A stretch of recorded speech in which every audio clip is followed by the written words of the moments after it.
സഹോദരങ്ങളെ, അതുപോലെ നമ്മൾ ചിന്തിക്കേണ്ട മറ്റൊരു കാര്യമാണ് ഖുർആൻ നമ്മെ സ്വാധീനിച്ചിട്ടുണ്ടോ എന്നുള്ളത്.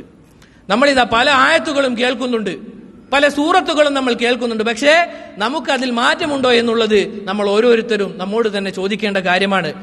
ഉമർ റളിയല്ലാഹു അൻഹു അദ്ദേഹം എങ്ങനെയാണ് മാറുന്നത്? ഇമാം ഇബ്നുൽ ജൗസിയുടെ മനാഖിബു അമീറുൽ മുഅ്മിനീൻ എന്ന കിതാബിലും അതുപോലെ തന്നെ മറ്റ് ഗ്രന്ഥങ്ങളിലും പറഞ്ഞതായി കാണാം. ഒരിക്കൽ സൂറത്തു തൂർ പാരായണം ചെയ്ത് തഹജ്ജുദ് നമസ്കരിക്കുന്ന ഒരാളെ ഉമർ ബിൻ ഖത്താബ് റളിയല്ലാഹു അൻഹു കേൾക്കുകയുണ്ടായി. ഇന്ന അദാബ റബ്ബിക ലവാഖിഅ, തീർച്ചയായും നിന്റെ റബ്ബിന്റെ ശിക്ഷ അത് സംഭവിക്കുമെന്ന ആയത്ത് കേട്ടപ്പോൾ അദ്ദേഹം വീട്ടിലേക്ക് മടങ്ങുകയും ഒരു മാസത്തോളം അദ്ദേഹം രോഗിയായി കിടക്കുകയും ചെയ്തു. അല്ലാഹ്, അദ്ദേഹം രോഗിയായി കിടക്കുകയാണ് ഉണ്ടായത്. ഇന്ന അദാബ റബ്ബിക ലവാഖി, നമ്മൾ കേൾക്കുന്ന ആയത്താണിത്, നമ്മളെല്ലാവരും കേൾക്കുന്ന ആയത്താണ്. എന്തേ നമ്മുടെ മനസ്സിന് മാറ്റമില്ലാത്തത്? തിന്മകൾ നമ്മളെ ഇതാ കീഴടക്കി കഴിഞ്ഞിരിക്കുന്നു. സഹോദരങ്ങളെ, ഓരോരുത്തരും ചോദിച്ചു നോക്കുക നമ്മുടെ അവസ്ഥ എന്താണെന്നുള്ളത്. എന്നിട്ട് അദ്ദേഹത്തിന്റെ രോഗവിവരം അറിയാൻ സന്ദർശനം നടത്തുകയും ചെയ്തു. അവർക്ക് അറിയില്ലായിരുന്നു എന്താണ് ഉമറിനെ രോഗിയാക്കിയതെന്ന്. അദ്ദേഹം അത് പറയാനും നിന്നില്ല. ഇതായിരുന്നു സഹോദരങ്ങളെ നമ്മുടെ മുൻഗാമികളുടെ അവസ്ഥ. അതുപോലെ തന്നെ അബൂബക്കർ റളിയല്ലാഹു അൻഹുവും ഉമർ റളിയല്ലാഹു അൻഹുവും തമ്മിലുണ്ടായ ഒരു തർക്കം, അഥവാ തമീം ഗോത്രക്കാരുടെ നിവേദക സംഘം റസൂൽ സല്ലല്ലാഹു അലൈഹി വസല്ലമയുടെ അടുക്കൽ വന്നപ്പോൾ അവരിൽ ആരെയാണ് നേതാവായി നിശ്ചയിക്കേണ്ടത് എന്ന കാര്യത്തിൽ അബൂബക്കർ റളിയല്ലാഹു അൻഹുവും ഉമർ റളിയല്ലാഹു അൻഹുവും തമ്മിൽ അഭിപ്രായ വ്യത്യാസമുണ്ടായി. ഇതിനെ തുടർന്നുണ്ടായ തർക്കത്തിൽ രണ്ടാളുടെയും ശബ്ദം കുറച്ചൊന്ന് ഉച്ചത്തിലായിപ്പോയി. അവർ തർക്കിക്കുമ്പോൾ ശബ്ദം കുറച്ച് ഉച്ചത്തിലായിപ്പോയി. ഈ ഖുർആൻ വചനത്തിന്റെ അവതരണം, അഥവാ അല്ലാഹു സുബ്ഹാനഹു വ തആല പറയുകയാണ്, യാ അയ്യുഹല്ലദീന ആമനൂ ലാ തർഫഉ അസ്വാതകും ഫൗക സൗത്തിൻ നബി വലാ തജ്ഹറൂ ലഹു ബിൽ ഖൗലി കജഹരി ബഅദികും ലിബഅദ് അൻ തഹ്ബത അഅമാലുകും വഅൻതും ലാ തശ്ഉറൂൻ. അല്ലാഹു സുബ്ഹാനഹു വ തആല ഈ ആയത്ത് ഇറക്കുകയാണ്. യാ അയ്യുഹല്ലദീന ആമനൂ, അല്ലയോ മുഅ്മിനീങ്ങളെ, ലാ തർഫഉ അസ്വാതകും, നിങ്ങളുടെ ശബ്ദം നിങ്ങൾ ഉയർത്തരുത്, ഫൗക സൗത്തിൻ നബി, റസൂൽ സല്ലല്ലാഹു അലൈഹി വസല്ലമയുടെ ശബ്ദത്തിന് മുകളിൽ നിങ്ങളുടെ ശബ്ദം ഉയർത്തരുത്. വലാ തജ്ഹറൂ ലഹു ബിൽ ഖൗലി കജഹരി ബഅദികും ലിബഅദ്, നിങ്ങൾ അങ്ങോട്ടും ഇങ്ങോട്ടും വിളിക്കുന്നത് പോലെ റസൂൽ സല്ലല്ലാഹു അലൈഹി വസല്ലമയെ അഭിസംബോധന ചെയ്യരുത്. യാ റസൂലല്ലാഹ്, യാ നബിയല്ലാഹ് എന്ന് വിളിക്കുക, യാ മുഹമ്മദ്, അതുപോലെയുള്ള വാക്കുകൾ നിങ്ങൾ ഉപയോഗിക്കരുത്. എന്താണ് അതിനുള്ള കാരണം? അൻ തഹ്ബത അഅമാലുകും വഅൻതും ലാ തശ്ഉറൂൻ, നിങ്ങൾ അറിയാതെ തന്നെ നിങ്ങളുടെ അമലുകൾ പൊളിഞ്ഞു പോകുമെന്ന് അല്ലാഹു സുബ്ഹാനഹു വ തആല പറയുകയാണ്. സഹോദരങ്ങളെ, മഹാനായ പണ്ഡിതൻ ഇമാം ഇബ്നുൽ ഖയ്യിം റഹിമഹുല്ലാഹ് അദ്ദേഹം പറയുകയാണ്, അല്ലാഹുവിന്റെ റസൂൽ സല്ലല്ലാഹു അലൈഹി വസല്ലമയുടെ ശബ്ദത്തിന് മുകളിൽ ശബ്ദമായി പോയാൽ നമ്മുടെ അമലുകൾ പൊളിഞ്ഞു പോകുമെന്നാണ് അല്ലാഹു പറഞ്ഞത്.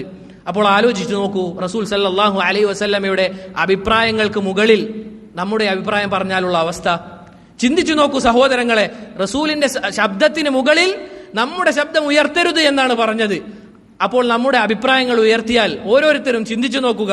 നമുക്കൊരു പ്രയാസം വരുമ്പോൾ, അല്ലെങ്കിൽ നമുക്കൊരു പ്രതിസന്ധി ഘട്ടം വരുമ്പോൾ നമ്മൾ ദീനിന് മുൻഗണന കൊടുക്കുന്നുണ്ടോ എന്ന് ഓരോരുത്തരും സ്വന്തത്തോട് ചോദിച്ചു നോക്കുക. പിന്നീട് സഹോദരങ്ങളെ, എന്താണ് ഉണ്ടായത്? ഈ ആയത്തിറങ്ങി.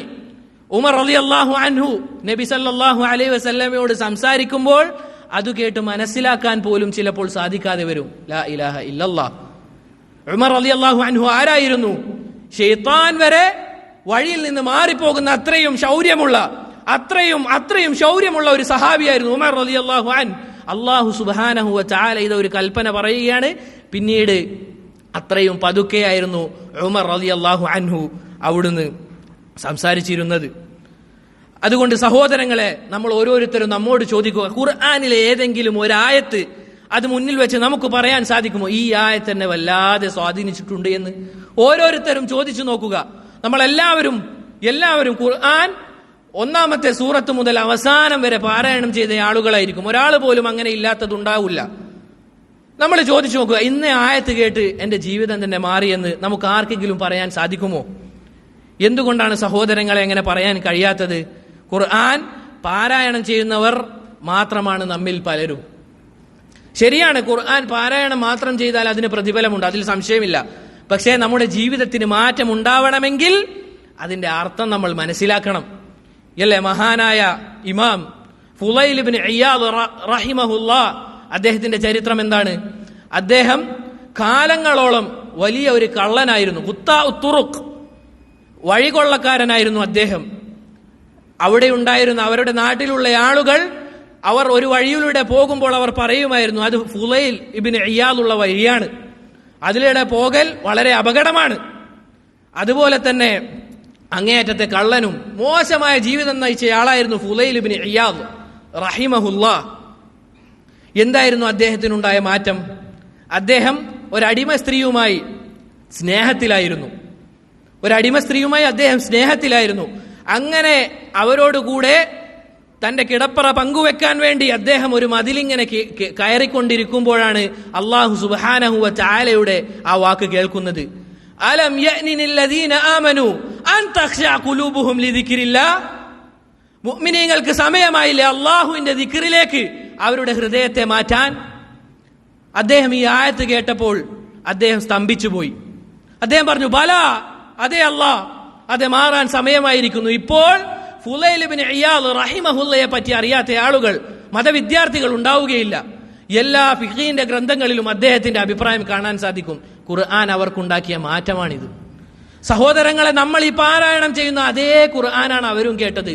എന്തേ നമുക്ക് മാറ്റമില്ലാത്തത്? ചിന്തിച്ചു നോക്കുക, നമ്മൾ നമ്മോട് തന്നെ ചോദിച്ചു നോക്കുക, എന്താണ് നമുക്കിത് കേട്ട് മാറ്റമില്ലാത്തത്?